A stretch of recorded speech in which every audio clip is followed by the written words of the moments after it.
AP శాసనమండలి సమావేశాలు మొదటి రోజు వేడిగా జరిగాయి. యూరియా కొరత, పంటలకు గిట్టుబాటు ధరలపై వైసీపీ చర్చకు పట్టుబట్టింది. రైతుల సమస్యలపై వైసీపీ ఎమ్మెల్సీలు ఆందోళనలతో సభ మొదటిసారి వాయిదా పడింది. మరోవైపు తిరుపతిలో జరుగుతోన్న వరుస సంఘటనలపై కూడా సభలో హాట్గా చర్చ జరిగింది.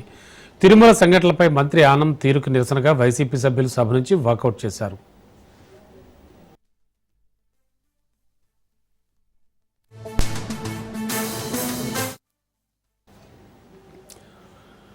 శాసనసభ సమావేశాలకు వైసీపీ ఈసారి కూడా బాయ్కాట్ చేసింది. అయితే శాసన మండలిలో మాత్రం వైసీపీ సభ్యులు ప్రజా సమస్యలపై చర్చకు ప్రభుత్వంపై ఒత్తిడి తీసుకొచ్చే ప్రయత్నం చేశారు.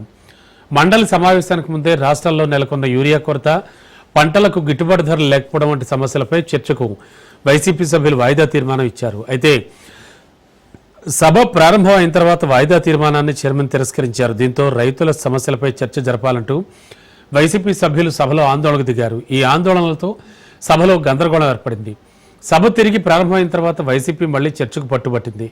రైతు సమస్యలపై రేపు చర్చిద్దామని చైర్మన్ ప్రకటించారు. రైతుల సమస్యలపై చర్చకు రేపటి వరకు సమయం ఎందుకంటూ మండలిలో వైసీపీ పక్షనేత బొత్స ప్రభుత్వాన్ని ప్రశ్నించారు. అయితే రైతులకు ఎవరి హయాంలో మేలు జరిగిందో రేపు చర్చిద్దామని వ్యవసాయ శాఖ మంత్రి అచ్చెన్నాయుడు కౌంటర్ ఇచ్చారు.